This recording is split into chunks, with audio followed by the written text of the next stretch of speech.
الرجیم بسم اللہ الرحمن الرحیم الحمد للہ الذی لا يبلغ مدحته القائلون ولا يحصي نعماءه العادون الذي لا يدركه بعد الهمم ولا يناله غوص الفتن والصلاة والسلام على خير خلقه وأشرف بريته الذي سمي في السماء بأحمد وفي الأرضين بأبي القاسم محمد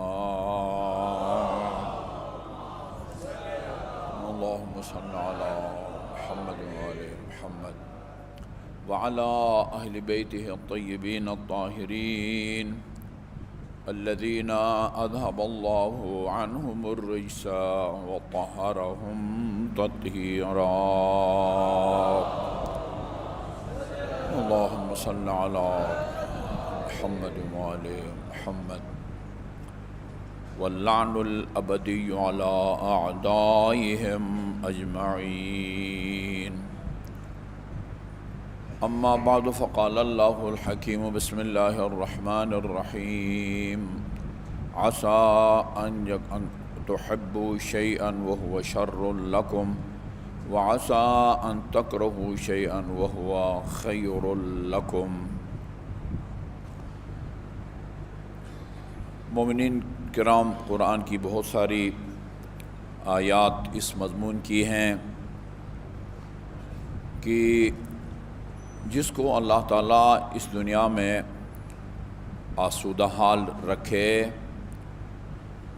ہر لحاظ سے وہ آسودہ حال ہو، زندگی میں کبھی وہ کسی آزمائش سے دوچار نہ ہوا ہو، صاحب ثروت بھی ہے، کوئی مالی پریشانی نہیں ہے، نہ خود بیمار رہتا ہے، نہ اس کے بال بچے یا عزیز، یہ اللہ کی طرف سے کوئی تکریم یا تعظیم نہ سمجھے کہ میں خدا کا بہت مقرب ہوں، میں بہت معزز ہوں، یہ میری تکریم اور تعظیم کی خاطر اللہ تعالیٰ نے مجھے یہ اتنے مال و دولت سے نوازا ہے اور ہر قسم کی آزمائش، بلا اور آفات سے محفوظ رکھا ہے۔ یہ نہ سوچے، یہ قرآنی آیت کا مفہوم آپ کو بتا رہا ہوں۔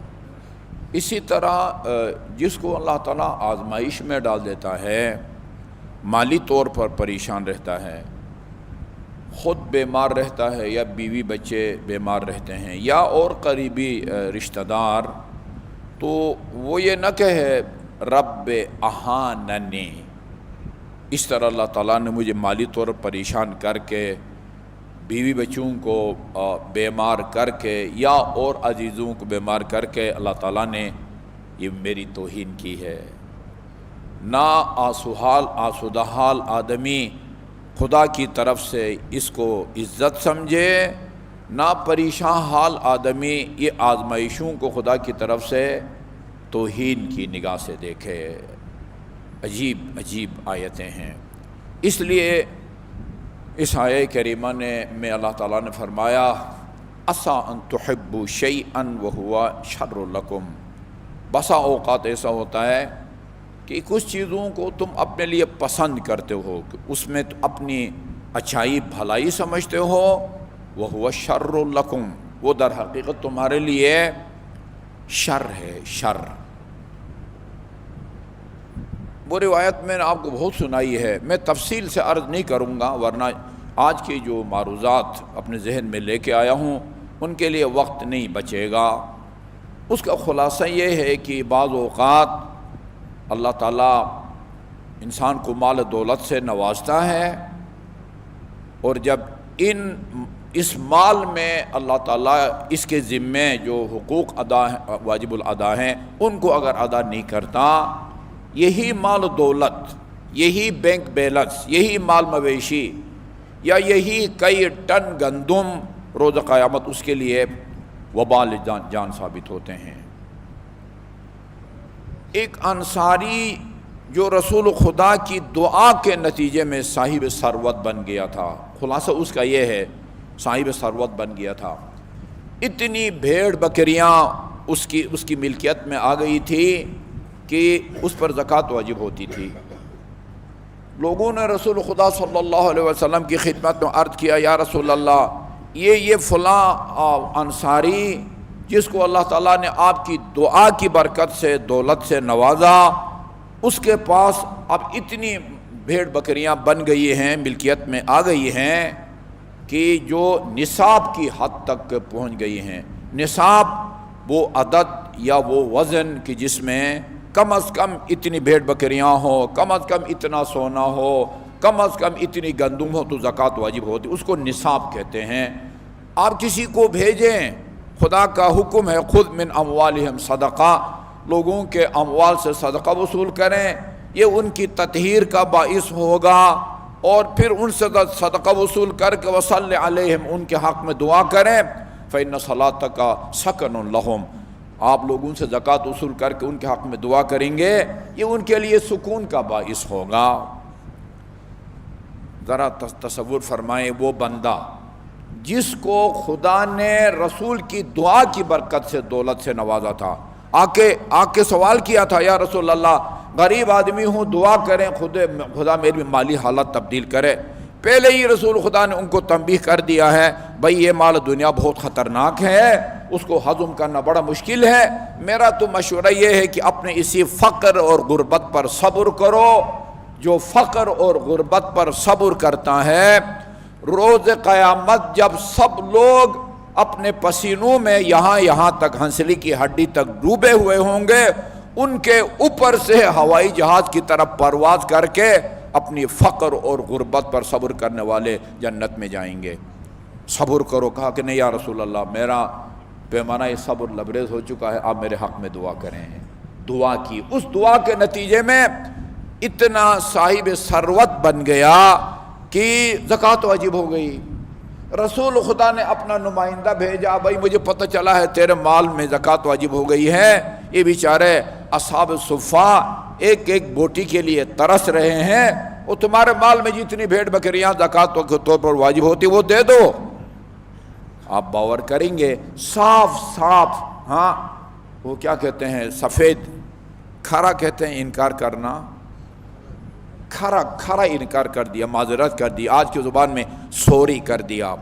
رسول کی دعا کے نتیجے میں یہ امیر بنا ہے، زکوٰۃ واجب ہو گئی ہے، اور جب بھیجا ہے نمائندہ زکوٰۃ وصول کرنے کے لیے، معذرت کی اور زکوٰۃ وصول کرنے سے ادا کرنے سے انکار کر دیا۔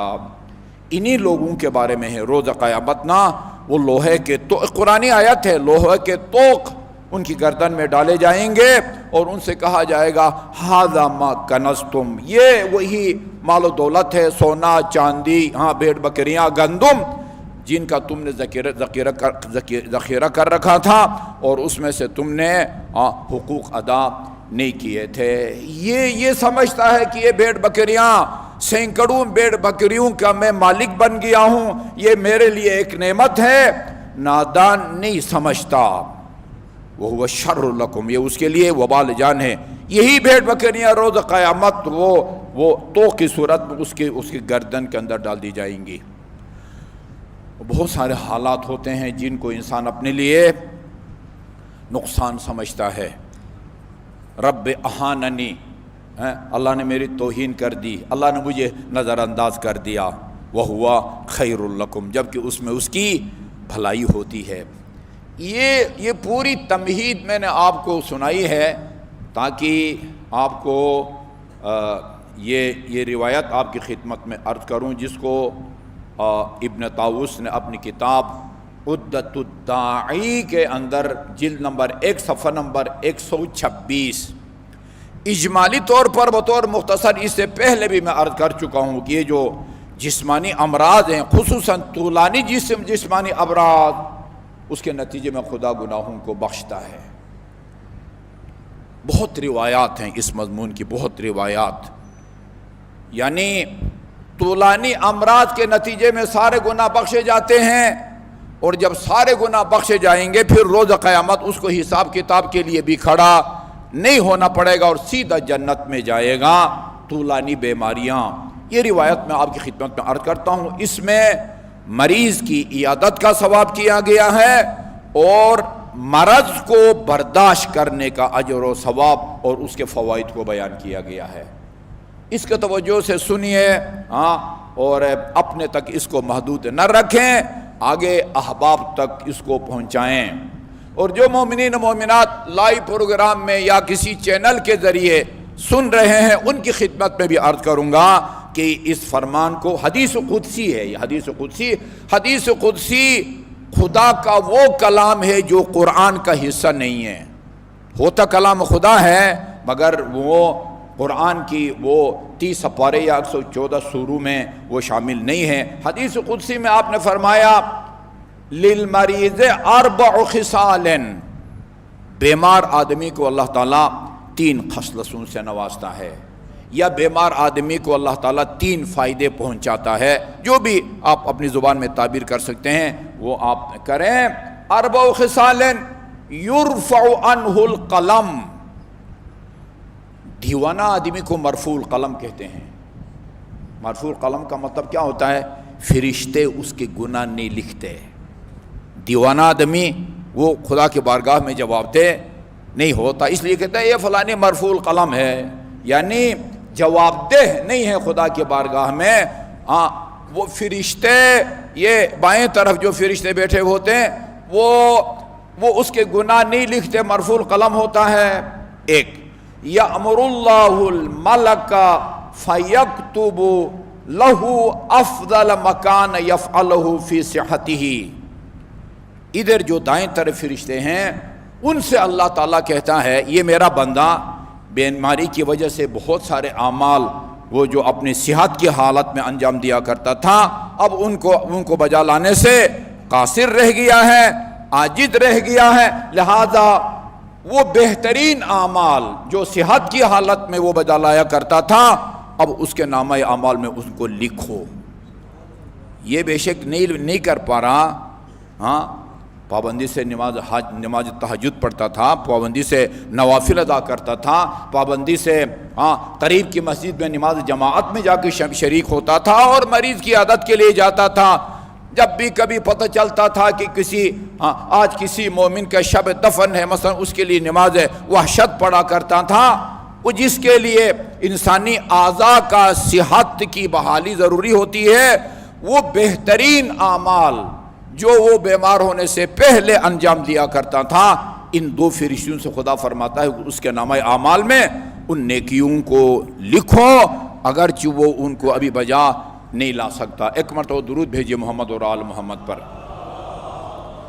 ایک بات، اور دوسرا وَيَنْفِي عَنْ كُلِّ عُضْوٍ مِّن جَسَدِهِ مَا عَمِلَهُ مِن ذَنْبِهِ، آدمی ان اعضاء اور بدن کے ذریعے گناہ انجام دیتا ہے، کوئی گناہ ہاتھوں کے ذریعے، کوئی گناہ آنکھوں کے ذریعے، کوئی کانوں کے ذریعے، کوئی زبان کے ذریعے، جی وہ جن اعضاء بدن سے جو گناہ اس سے سرزد ہوئے تھے، نفی اللہ تعالیٰ اس سے نفی کر دیتا ہے، مٹا دیتا ہے۔ فَإِن مَاتَ، اسی بیماری کی حالت میں، صحتیاب ہونے سے پہلے ہی بیماری حالت میں اگر دنیا سے رخصت ہو جاتا ہے، اس کو موت واقع ہوتی ہے، مات مغفورا لہ، بخشا ہوا مرتا ہے۔ جب دنیا سے اٹھتا ہے تو اس کے نامہ اعمال میں کوئی برائی باقی نہیں رہتی۔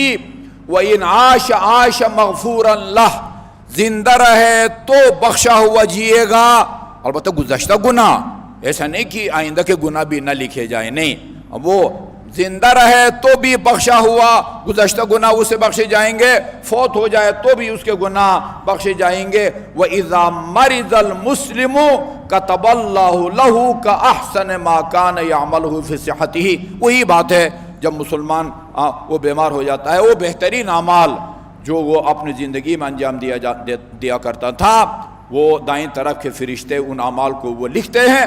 وَتَسَاقَطَتْ ذُنُوبُهُ كَمَا يَتَسَاقَطُ وَرَقُ الشَّجَرَةِ، اور اس کے گناہ مریض کے، بیمار کے گھر کے اندر پڑا ہوا ہے، ہسپتال میں پڑا ہوا ہے، ICU میں پڑا ہوا ہے، اس کے گناہ اس طرح گرتے یا جھڑتے ہیں جس طرح موسم خزاں کی سردی سے درخت کے پتے گرتے ہیں۔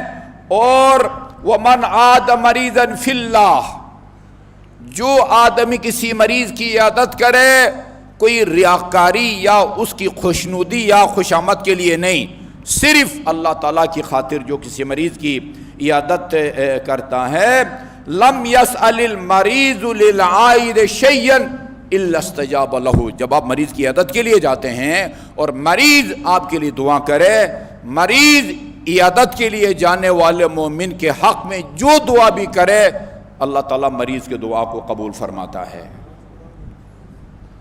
وَيُوحِي اللَّهُ تَعَالَى إِلَى مَلَكِ الشِّمَالِ، اور یہ بائیں طرف کا جو فرشتہ ہے، جی ہاں رقیب و عتید، اس کو اللہ تعالیٰ حکم دیتا ہے ان لا تکتب علی عبدی شیئا ما دام فی وثاقی، جب تک یہ جس کو میں نے گرفتار کیا ہوا ہے، جب تک یہ میرے قبضے میں ہے، جب تک اس بیماری میں یہ مبتلا ہے، اس کے جو ہے نا کوئی گناہ اس کے نامہ اعمال میں مت لکھو۔ شروع میں بتائے مفعول قلم ہوتا ہے، وَإِلَى مَلَكِ الْيَمِينِ، اور جو دائیں طرف کا فرشتہ ہے اس کو اللہ تعالیٰ فرماتا ہے اَنِجْعَلْ عَنِينَ عَبْدِ حَسَنَاتٍ، درد ہوتا ہے بندہ، درد ہوتا ہے تو بندہ کراہتا ہے، بے اختیار کراتا ہے، یا اللہ کرتا ہے یا علی کرتا ہے، ہائی کرتا ہے، انین وہ جس آواز میں بھی وہ کراہتا ہے خدا فرماتا ہے اس کے کراہنے کی آواز کو نیکیوں میں تبدیل کر دے، کراہنے کی انین، کراہنے کی آواز کو اس کی نیکیوں میں تبدیل کر دے۔ وَإِنَّ الْمَرَضَ يُنَقِّي الْجَسَدَ مِنَ الذُّنُوبِ كَمَا يُذْهِبُ الْكِيرُ خَبَثَ الْحَدِيدِ، بیماری جسم کو اس طرح صاف اور شفاف اور ستھرا کر دیتا ہے جس طرح کیر، میرا خیال لک کو کہتے ہیں، جس طرح لک لوہے کے زنگ کو جو ہے نا وہ دور کر دیتا ہے۔ وہ تجربہ کار بعد میں زیادہ بہتر۔ وَإِذَا مَرِضَ الصَّبِيُّ، اچھا جی یہ تو ہے نا، اگر کوئی بڑا بیمار ہو جائے اس کے دو فائدے ہوئے، وہ نیک اعمال وہ جو صحت کی حالت میں انجام دیتا تھا اب انجام نہیں دے سکتا، اللہ دائیں طرف کے فرشتوں کو کہتا ہے وہ لکھو، اور بائیں طرف سے فرشتے کہتا ہے اس کے گناہوں کو مت لکھو۔ بچہ بیمار ہو جائے اس کا کیا فائدہ ہوگا، اور جب بچہ پیدا ہوتا ہے یہ بچہ کی بیماری والدین کے گناہوں کا کفارہ ثابت ہوتا ہے۔ یہ ایک قسم کی نعمت ہے۔ بندہ بیماری کو یہ نہ سمجھے کہ یہ خدا مجھے میری توہین کر رہا ہے، نظر انداز کر رہا ہے، مجھے اللہ تعالیٰ نعوذ باللہ ستانا چاہتا ہے۔ نہ مال و دولت سے نوازنا یہ خدا کی طرف سے کوئی تکریم یا تعظیم کی نشانی ہے، نہ مالی یا بیماری کی پریشانیوں سے دوچار کرنا یہ کوئی اللہ تعالیٰ کی طرف سے نعوذ باللہ توہین ہوتی ہے۔ دونوں، کبھی اللہ تعالیٰ انسان کو آسائش میں رکھ کے آزماتا ہے اور کبھی آزمائشوں میں ڈال کے اس کو آزماتا ہے۔ اللہ تعالیٰ دونوں حالتوں میں ہمیں ثابت قدم رہنے کی توفیق عطا فرمایا۔ اعوذ باللہ من الشیطان الرجیم، بسم اللہ الرحمن الرحیم، والعصر ان الانسان لفی خسر الا الذین آمنوا وعملوا الصالحات وتواصوا بالحق وتواصوا بالصبر۔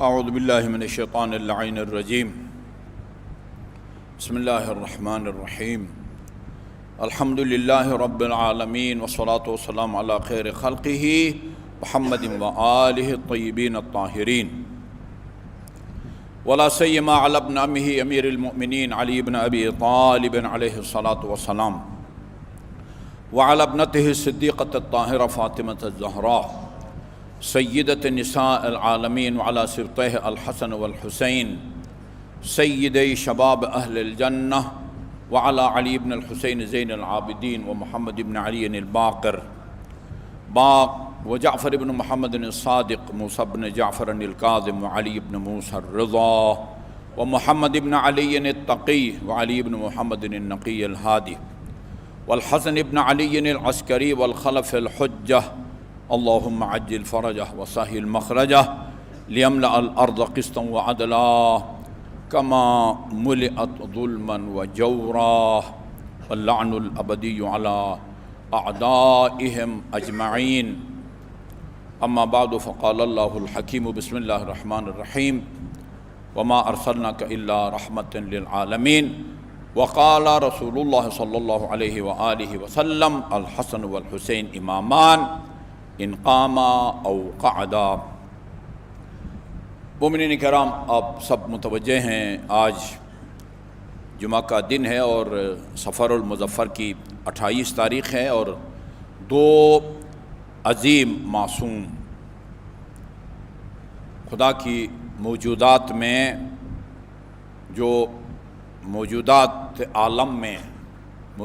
عالم جب آپ کہتے ہیں موجودات، اس میں اللہ کی ذات بھی آتی ہے، خدا بھی موجود ہے۔ جو موجودات ہیں ان میں جس کا دوسرا مقام ہے رسول اکرم صلی اللہ علیہ وآلہ وسلم، اور ہمارے عقیدے کے مطابق امام حسن مجتبی جن کا مقام امیر المومنین کے بعد ہے، ابوہما خیر منہما ہے، حسن اور حسین کا بابا حسن اور حسین سے افضل ہے۔ ان دو عظیم معصوم اور ہستیوں کی جانگداز شہادت کی تاریخ ہے۔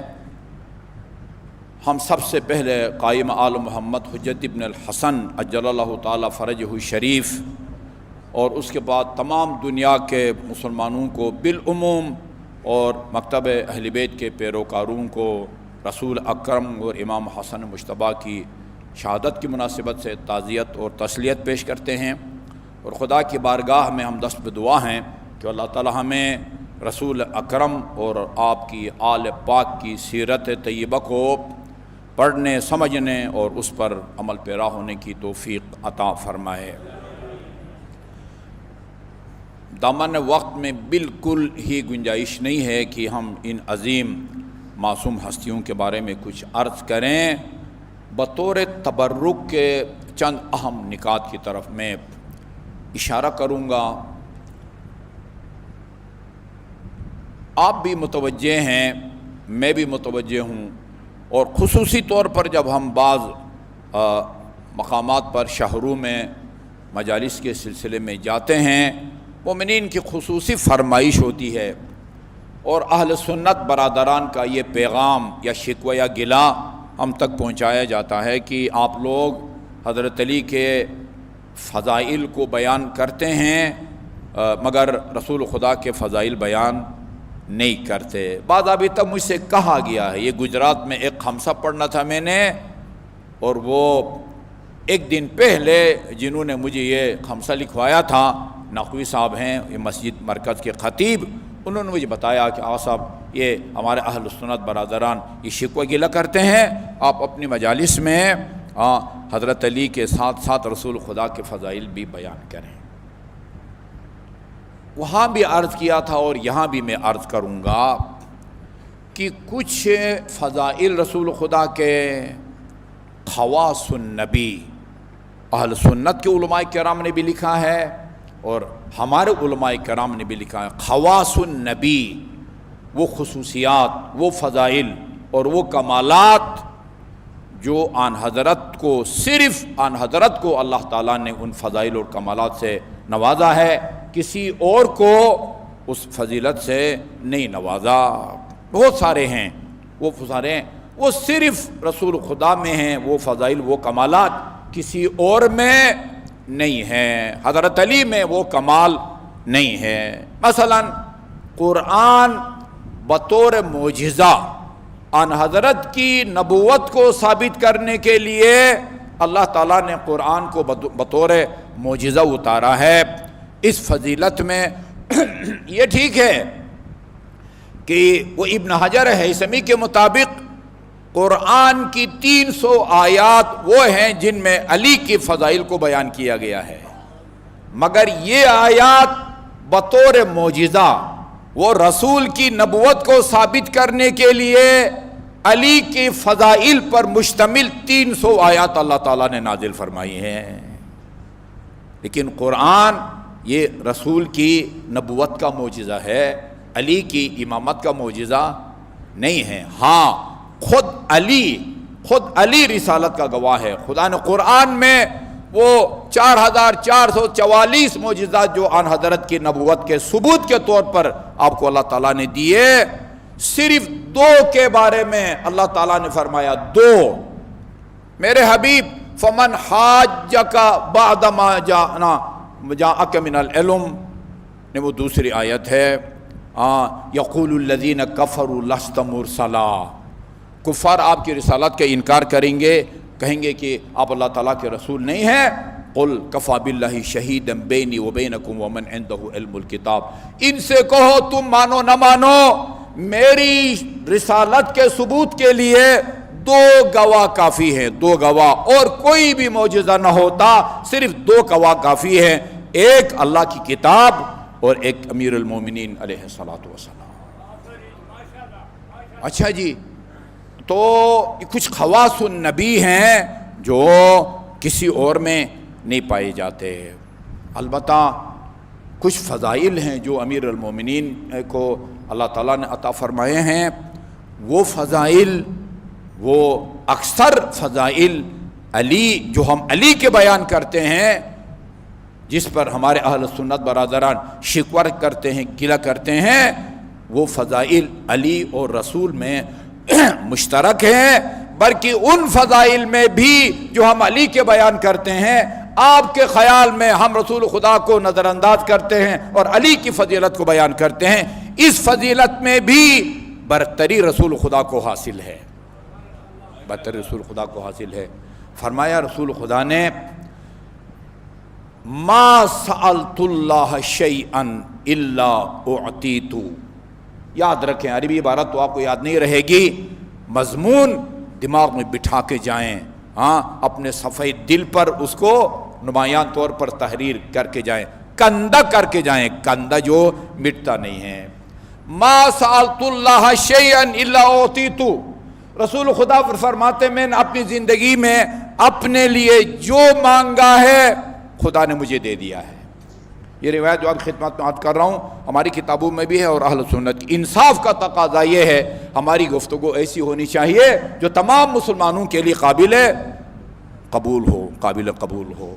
البتہ ہماری روایات بعض ایسی ہیں کہ جو ان کے لیے قابل قبول نہیں ہیں، اس کا مطلب یہ نہیں کہ ہم ان کو ذکر نہ کریں۔ مثلا امام حسین کی زیارت کے ثواب کے بارے میں ہمارے پاس اتنی روایات ہیں، وہ ان کے لیے قابل قبول نہیں ہیں، کوئی ہم نے اتنے قسم بھی نہیں کھائی ہے کہ وہ ہر بات ہم بخاری سے پیش کریں، نہیں، بخاری کی بہت ساری روایات ایسی ہیں جو قابل ذکر ہی نہیں ہیں، اور بہت ساری روایات جو ہیں مشترک ہیں، بعض روایات ہماری کتابوں میں ہے، بعض ان کی کتابوں میں، بعض مشترک روایات ہیں، مشترک روایت۔ یہ روایت جو آپ کو سنا رہا ہوں دونوں کی کتابوں، ما سألت اللہ شیئا الا اعطانی، خدا سے جو بھی میں نے اپنے لیے مانگا ہے خدا نے مجھے دے دیا ہے۔ وما سألت شیئا لی الا سألت لعلی، اور میں نے جو کچھ اپنے لیے مانگا ہے وہ میں نے علی کے لیے بھی مانگا ہے، علی کے لیے بھی مانگا ہے۔ علی کی سب سے بڑی فضیلت علی کا علم ہے، علم۔ خدا نے قرآن میں فرمایا ہے، خدا فرماتا ہے میرے نزدیک آپ بلند درجہ اس کو حاصل ہے جو علمی اعتبار سے برتری رکھتا ہو، علمی اعتبار سے۔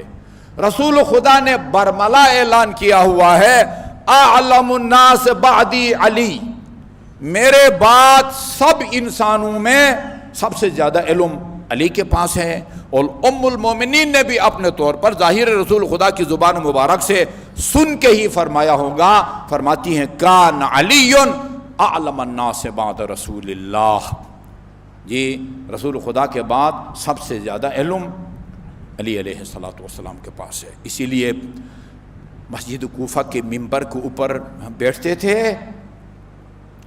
عجیب ہے، یہ میری سمجھ سے باراتر ہے، یہ جنگ کا میدان نہیں ہے، لیکن اس طرح منبر پر بیٹھے ہوتے تھے کم از کم اس روایت میں جیسے میدان جنگ میں ہیں۔ رسول خدا کا زرہ زیب تن کیے ہوئے تھے، رسول خدا کی تلوار بھی آویزان کیے ہوئے تھے، سر پر رسول خدا کا عمامہ تھا، ہاتھ میں رسول خدا کی انگوٹھی تھی جی۔ اور اس حالت میں فرمایا دیکھو ان بین جوانحی علم جم، جوانح یہ دعائی کمیل میں آپ پڑھتے ہیں نا، اللہم قو علی خدمتک جوارحی واشدد علی العزیمت جوانحی، تیری خدمت کے لیے میرے ظاہری اعضاء، ہاتھ پاؤں آنکھیں، ان کو طاقت عطا فرما، ان میں طاقت ہوگی تو چل کے مسجد آئیں گے، نماز کے لیے مجلس میں آئیں گے، ان میں طاقت ہوگی تو طواف کریں گے، سعی کریں گے، شیطان کو کنکریاں ماریں گے، نہیں کریں گے تو آپ کو ویل چیئر پر بٹھا کے جو ہے طواف کرایا جائے گا یا وہ سعی کرائی جائے گی۔ قو علی خدمتک جوارحی، میرے اعضاء جوارح کو اتنی طاقت دے کہ میں تیری خدمت کر سکوں، تیرے دین کی خدمت۔ خدا کی ہم نے غریبوں نے کیا خدمت کرنی ہے، خدا کی خدمت، خود دین کی خدمت کو اللہ تعالیٰ نے اپنی خدمت کہا ہے، دین کی نصرت اور مدد کو اللہ تعالیٰ نے اپنی کہا، ان تنصر اللہ ینصرکم، وہ جو غنی اور بے نیاز ہے، تم اللہ کی مدد کرو گے تو خدا تمہاری مدد کرے گا۔ خدا ہماری مدد کا محتاج ہے، اللہ کی مدد کا مطلب اللہ کی دین کی مدد ہے۔ واشدد علی العزیمت جوانحی، اور میری جو باطنی قوتیں ہیں نا، دل و دماغ وغیرہ، ان کو بھی مستحکم بنا دے تاکہ عزم اور پختہ ارادہ کا مالک بن سکوں۔ بین یہ میرے داخلی اعضاء، دل و دماغ اور میرا سینہ، اس میں علم ہی علم ہے۔ پھر فرمایا اچھا اس کو بیان کرنے سے پہلے نا یہ آپ کو بتا دوں، جب امیر المومنین کی ولادت ہوتی ہے رسول خدا نے اپنا لعاب دہن امیر المومنین کے منہ میں اس کو ٹپکایا، زبان چسائی، زبان۔ آج تک لوگوں نے اس طرح کا عمل نہیں دیکھا تھا۔ لوگوں کے ہاں بچے بچیاں پیدا ہوتی تھی، نہ کسی ماں کو، باپ کو، دادا دادی کو، نانا نانی کو اس طرح اپنے نومولود کے منہ میں اپنا لعاب دہن گراتے ہوئے کسی نے نہیں دیکھا تھا۔ زبان چساتے ہوئے، یہ منفرد اور عجیب انوکھا انداز ہے۔ کسی بچے کے ساتھ لوگوں نے پوچھا یا رسول اللہ یہ آپ نے کیا کیا ہے، ہم نے کسی کو ایسا کرتے ہوئے نہیں دیکھا۔ فرمایا میں نے اپنے لعاب دہن اور زبان کے ذریعے اپنے سینے سے علم اور حکمت کو علی کے سینے تک منتقل کر دیا ہے۔ ایسی ٹیکنالوجی کا جو ہے نا آج تک سائنسدان سوچ بھی نہیں سکا کہ لعاب دہن کے ذریعے لعاب دہن کو علم میں تبدیل کر کے پھر اس کو ایک سینے سے دوسرے کے سینہ یا ایک کے دماغ سے دوسرے کے دماغ تک منتقل کر سکے۔ یہ ٹیکنالوجی صرف خدا کے پاس ہے۔ البتہ میں نے کل رات ایک مجلس میں کہا، جب آپ حج عمرے کے لیے جاتے ہیں نا، خانہ کعبہ کا طواف کریں، اس کے بعد پھر مقام ابراہیم کے پیچھے 2 رکعت نماز پڑھیں، اس کے بعد جو عمل مستحب ہے آپ زمزم پئیں۔ آپ زمزم پینے کے بعد جو دعا ہے نا، وہ دعا، یہ میں کل اس حدیث کو پڑھتے پڑھتے پھر اس دعا کی طرف متوجہ ہوا۔ وہ دعا یہ ہے، اللہم اجعلہ علما نافعا، یہ خدایا یہ جو میں نے پلاسٹک کے گلاس یا کپ میں ایک گلاس آب زمزم پیا ہے، اس کو فائدہ مند علم بنا دے۔ اس کا مطلب یہ ہے کہ خدا یعنی آپ کے لیے بھی اس ایک گلاس آب زمزم کو علم میں تبدیل کر سکتے، تبھی یہ دعا ہے، مستحب ہے۔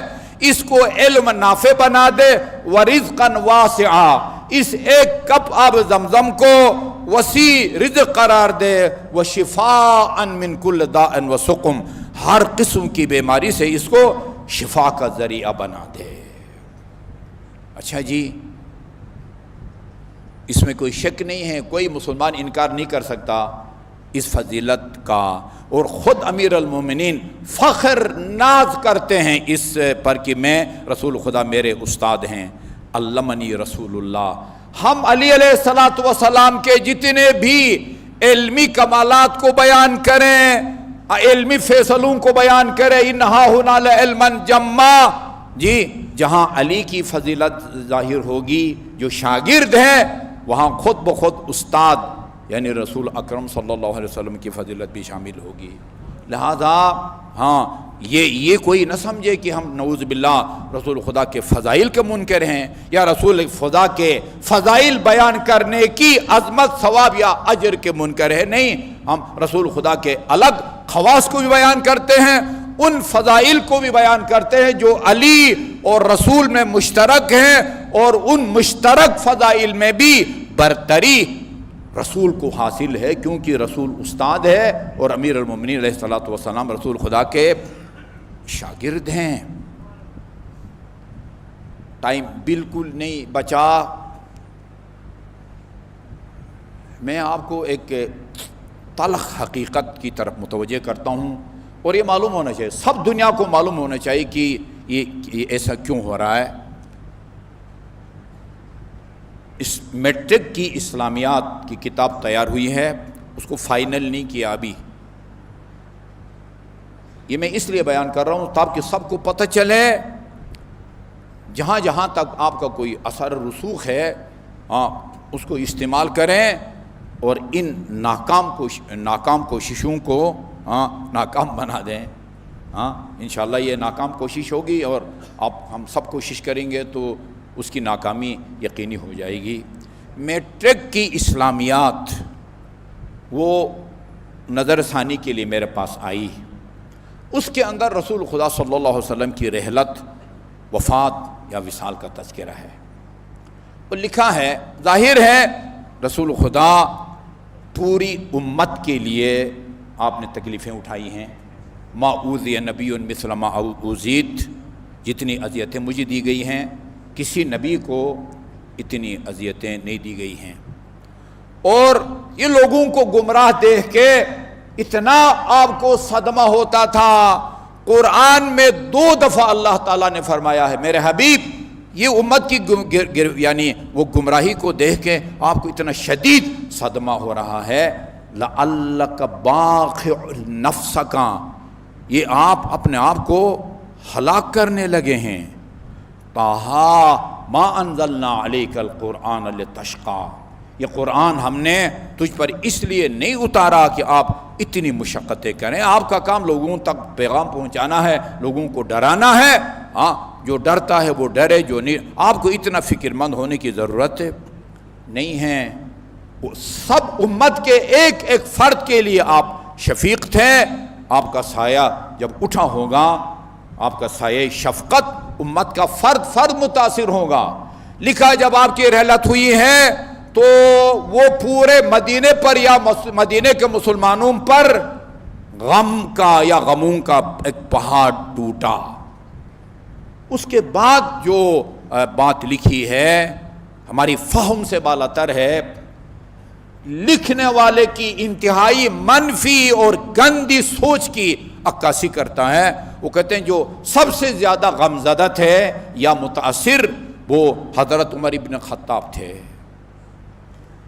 اچھا بھئی غمزدہ ہوں گے، رسول خدا جیسے شفیق رسول کا سایہ اٹھا ہے، تو جہاں پورے مدینے کے اوپر غموں کا ایک پہاڑ ٹوٹا ہے، آپ غمزدہ ہوئے ہوں گے، باقی اصحاب بھی غمزدہ ہوئے ہوں گے۔ میں نے لکھ کے بھیجا ہے ان کو، NCC والوں کو لکھ کے بھیجا ہے۔ یہ کس طرح کا لکھنے والا بندہ ہے یہ؟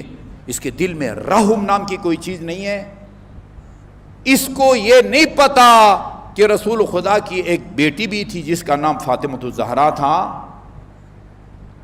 اس نے تاریخ نہیں پڑھی، اس کے 2 نواسے تھے رسول خدا کے، ایک کا نام حسن تھا اور ایک کا نام حسین تھا، اور فرماتے تھے اللہم انی احبہما فاحب من احبہما، خدایا تو گواہ رہنا میں ان دونوں سے محبت کرتا ہوں، اور جو ان سے محبت کرے تو بھی اس سے محبت کر۔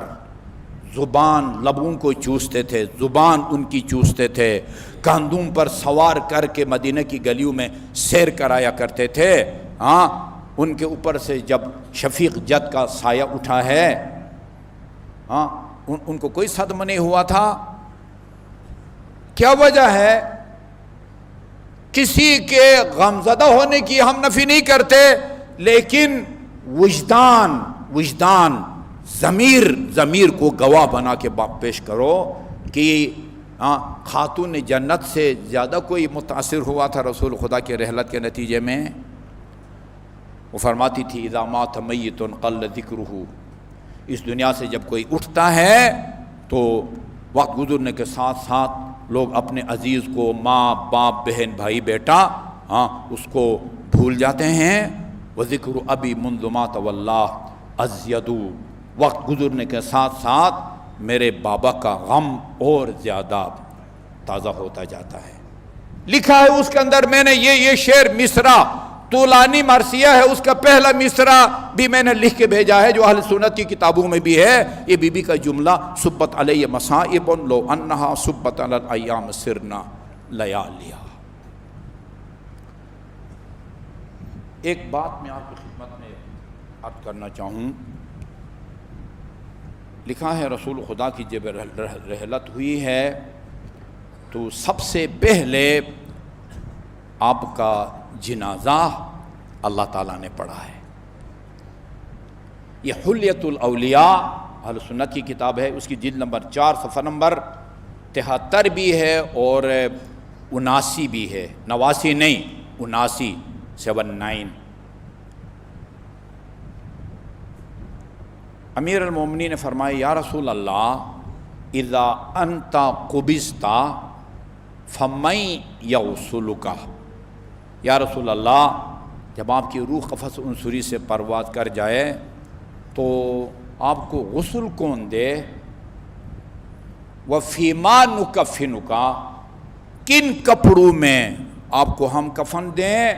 ومن یصلی علیک، نماز کون پڑھے گا آپ کا جنازہ؟ ومن یدخلک القبر، قبر میں آپ کو کون اتارے؟ ایک ایک بات کے بارے میں رسول کی زندگی میں امیر المومنین نے رسول خدا سے پوچھا۔ فقال النبی یا علی اما الغسل فاغسلنی انت،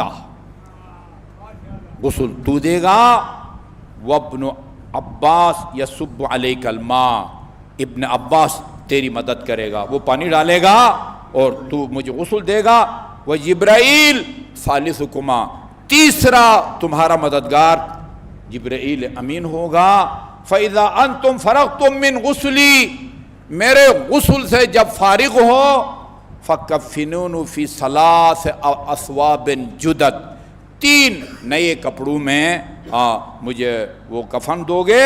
وَجِبْرَئِيلُ يَأْتِينِي بِحُنُوطٍ مِّنَ الْجَنَّةِ، اور حنوط کے لیے کافور جبرائیل امین جنت سے لے کے آئے گا۔ فَإِذَا أَنْتُمْ وَضَعْتُمُونِي عَلَى السَّرِيرِ، اور جب تم مجھے وہ اس کو تابوت میں رکھ دو، فَضَعُونِي فِي الْمَسْجِدِ، مجھے مسجد میں رکھ کے چھوڑ کے، فَاخْرُجُوا عَنِّي، سب کے سب مسجد سے باہر نکل جاؤ۔ فَإِنَّ أَوَّلَ مَنْ يُصَلِّي عَلَيَّ الرَّبُّ عَزَّ وَجَلَّ مِنْ فَوْقِ عَرْشِهِ، سب سے پہلے میرا جنازہ اللہ تعالیٰ پڑھے گا۔ ثم جبرائیل، پھر جبرائیل، پھر میکائیل، پھر اسرائیل، پھر اللہ کے باقی فرشتے وہ گروہ در گروہ آئیں گے۔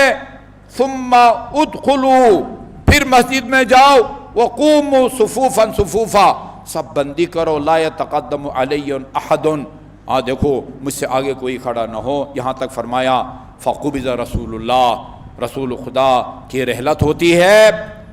فغسلہ علی ابن ابی طالب، امیر المومنین نے آپ کو غسلہ غسل دیا، ابن عباس نے آپ کی مدد کی، جبرائیل نے بھی مدد کی، اور 3 کپڑوں میں آپ کو غسل دیا گیا اور تابوت پر آپ کو رکھا گیا۔ ثم ادخلوہ المسجد، اس کے بعد مسجد میں آپ کو رکھا گیا، اور وخرج الناس عنہ، اور آپ کا جنازہ مسجد میں رکھ کے سب کے سب مسجد سے نکلے. فَأَوَّلُ مَنْ صَلَّى عَلَيْهِ الرب من فوق عرشہ. یہ اشارہ کنایہ ہوتا ہے، ورنہ اللہ تعالیٰ عرش پر رہائش پذیر نہیں ہے. یہ ہمارا عقیدہ ہے. جی ہاں. ثم جبرائیل، پھر میکائیل، پھر اسرافیل، پھر ملائکہ. قال علی وقد سمعنا فی المسجد ہمہمہ. مسجد میں ہم نے کچھ ہلکی آوازیں سنی.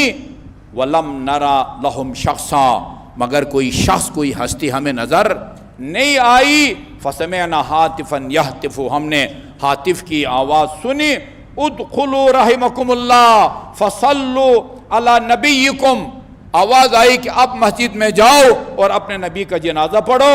فقمنا صفوفا کما امرنا رسول اللہ، رسول کے حکم کی ہم نے تعمیل کی. اور پھر ہمارے ساتھ جبرائیل نے بھی تکبیر بلند کی. ہم نے رسول خدا پر وہ نماز پڑھی. ما تقدم، اور ہم سے کوئی بھی رسول کے آگے کھڑا نہیں تھا. دخل القبر علی بن ابی طالب علیہ السلام، امیر المومنین قبر میں اترے اور اپنے دست مبارک سے رسول مقبول کے جسد پاک کو قبر میں اتارا.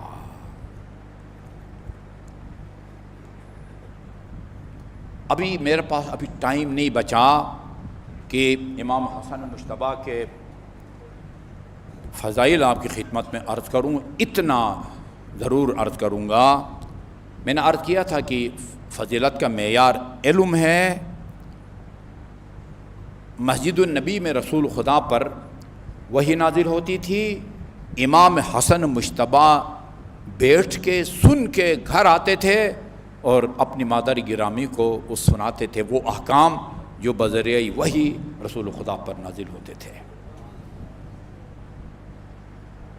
وہ خاتون جنت نے وہ باتیں رسول خدا کو اپنے بابا کو بتائی تو فرمایا، وہ امیر المومنین کو بتائیں تو امیر المومنین نے فرمایا کہ یہ باتیں کس نے آپ کو بتائی؟ کہا کہ یہ میرا بیٹا حسن آ کے بتاتا ہے. ایک دن امیر المومنین چھپ کے بیٹھ گئے. امام حسن نے معمول کے مطابق وہ باتیں جو احکام جو نازل ہوئے سنانا شروع کیے. زبان رکنے لگی. حیرت سے خاتون جنت نے پوچھا کہ بیٹے اس سے پہلے کبھی ایسا نہیں ہوا، آج تمہاری زبان کیوں رک رہی ہے؟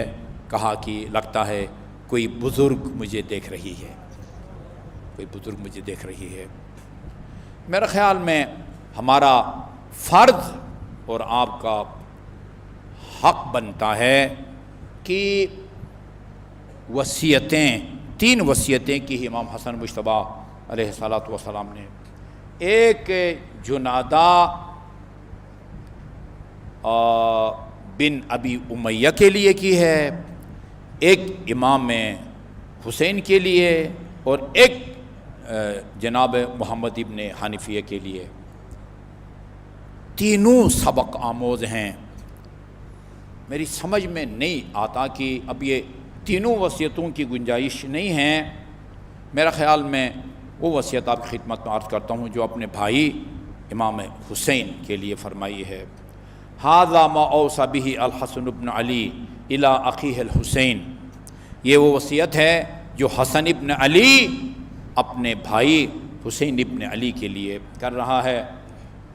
اوصى یہ وصیت کر رہا ہے انہ یشہد ان لا الہ الا اللہ وحدہ لا شریک لہ، خدا کے سوا کوئی معبود نہیں ہے، عبادت میں خدا کا کوئی شریک نہیں ہے.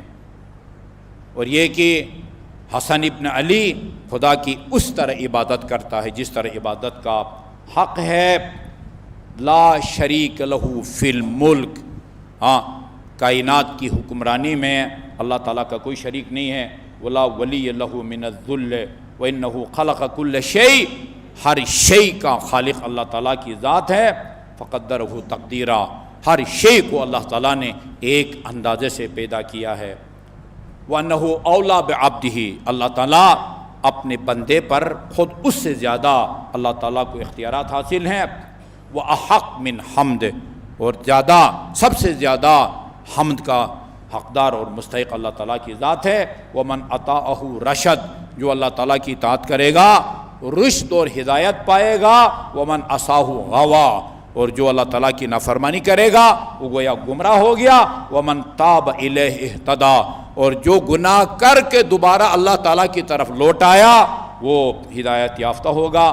فَإِنِّي أُوصِيكَ يَا حسین، حسین میں تمہیں وصیت کرتا ہوں بِمَنْ خَلَفْتَ فِي أَهْلِ وُلْدِكَ وَأَهْلِ بَيْتِي، ان کے لیے وصیت کرتا ہوں جو ان کو میں اپنے بعد چھوڑ کے جا رہا ہوں، میرے بچے، تیرے بچے اور اہل بیت کے دوسرے افراد، ان کا خیال رکھنا ہے۔ وَأَن تَصْفَحَ عَن مُسِيِّئِهِمْ، ان میں سے اگر کسی کو یہ کوئی غلطی سرزد ہو جائے تو اس کی غلطی سے درگزر کرنا ہے، چشم پوشی کرنا ہے۔